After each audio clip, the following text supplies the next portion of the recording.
Hello Leo, this is your June forecast. First thing is we've got a full moon in Sagittarius on the 2nd of June. And this full moon is happening for you in your 5th house of self-employment, of children, of play, of pleasure. Saturn is there too, but the main thing this full moon is shining a light on those areas of your life. It's shining a light maybe on, have you lovely Leos not been having enough pleasure lately? Have you been seeing the glass half empty rather than the glass half full? This full moon is shining a light on possibly a relationship with a child or a younger person.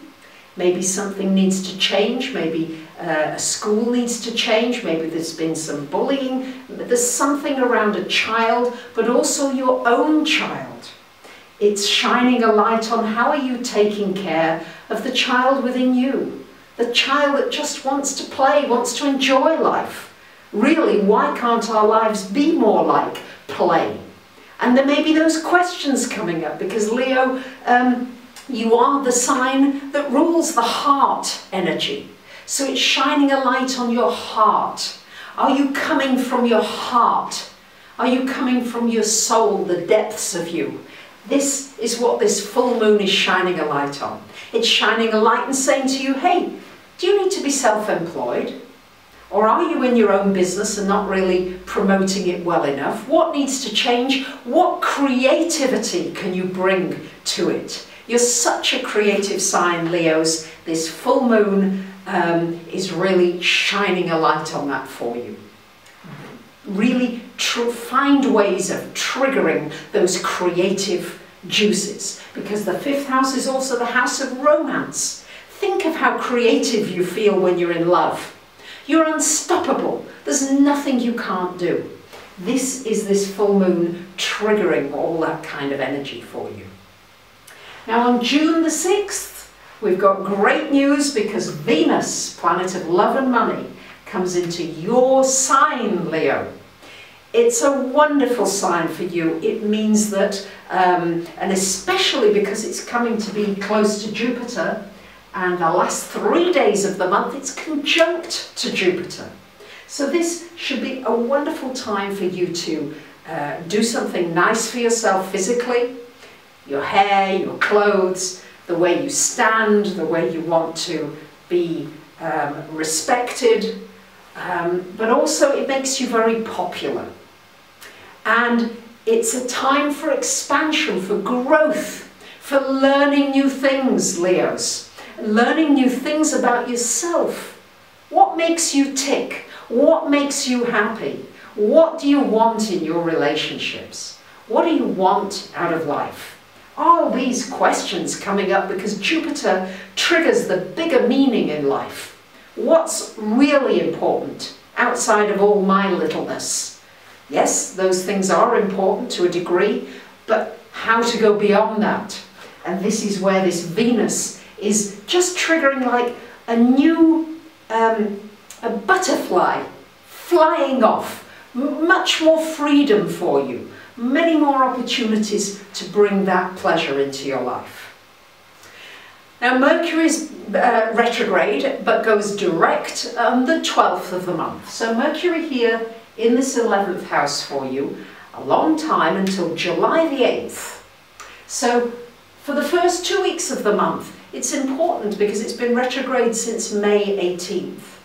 It's important to think about your connections with people, to reflect on your friendships, your social circle, the people around you, the people you work with online. Are there some changes you want to make? Are there some connections that you'd like to reconnect with people? Maybe you tried something with them a while ago and now you need to have another go, especially during the retrograde. When Mercury goes direct, this is time to really act on your social scene. We've got the Sun and Mars there for the first 3 weeks of the month. So really good time to work with other people, to connect with other people, to be very proactive about doing something maybe in your community. It's a very good time for crowdfunding, crowdsourcing, working with groups, connecting with groups, because after all now, our world is so focused on our social connections. How can you establish more of these connections in areas where you're really connecting with like-minded people, where you feel as though, yes, this is my tribe. These are the people I'm really connecting with. Now, on June the 15th, Saturn, our teacher, our planet of structure and making things real, goes retrograde until September 18th. So it goes back into this 4th house for you. And it's really asking you over these 3 months, are there any loose ends that need to be tied up? Connected with home, maybe a real estate transaction, maybe something to do with a family member. Are there responsibilities I need to take care of? What completions, what endings do I need to do as far as my home, my security and my family is concerned? Really important during those 3 months. And then after September 18th, it goes back into your 5th house, really keeping an eye on whether you're enjoying enough things in your life or you're being too serious. On the 16th of the month, we've got a glorious new moon in Gemini happening in this 11th house. New beginnings, new friendships, new possibilities, new openings, new inspiration. For those of you who want to speak or write or communicate in some way, that new moon really can bring some great new opportunities for you. It's also important to look at your dreams. The 11th house is the house of dreams and wishes. What are your new dreams, your new wishes? What's changed? Things are changing so rapidly now in our society, in our community. What's changed for you? What's new? What's different? You're a fixed sign, so sometimes you get into a little bit of fixed, safe thinking. This is awakening your mind. It's putting a little tickle duster into your brain and it's tickling out all those cobwebs and saying, oh, let's get all that dust out of the way. Now it's fresh. What else? What's new? How can I look at things differently?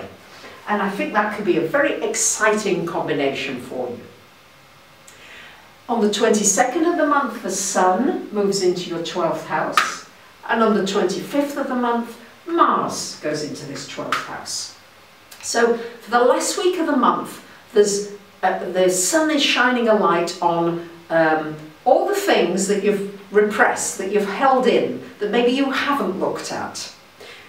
It's very important to get some relaxation time, some rest time, some quiet time, some slowing down time. Because with Mars in the 12th, if you really push things forward, you'll find that things don't go quickly. Yes, with the 12th it can feel as though, it's not happening. Don't worry, Mars will be coming into your sign soon enough. But that last week of the month, it's really important that you put your energy into the things that you maybe haven't wanted to look at. Or it's a wonderful time for putting energy into anything in this esoteric field, astrology, numerology, tarot, spiritual ascension, all those things that might interest you. Really great time for doing it. And it's a very good time for recording your dreams, looking at them and getting some important answers from them. You'd be surprised how much there can be in your dreams. As I said, the last 3 days of the month we've got Jupiter and Venus together. This is a fortunate aspect. It brings good fortune. And let's not forget, all month we've got a glorious trine aspect happening between Uranus and Jupiter from your 1st to your 9th house. So there could be a sudden trip, a sudden spontaneous meeting with somebody from overseas that's very fortuitous, that's very happy and exciting. We've got a lot of upward energy this month, in tune with your fire energy, Leo, and a lot of air energy from Gemini coming in. So really focus on the excitement, the inspiration, the insights that you're experiencing, and also on being the true you, because soon enough it's your birthday time. I'd like to remind you that we're in the eclipse season. A very powerful eclipse started March 20th, and there's going to be a progressive escalation until 2020. I have a seminar on June 20th that's going to cover a lot of things for you personally and for us globally. I do hope you'll join me. Thank you for listening. Happy June. Bye for now.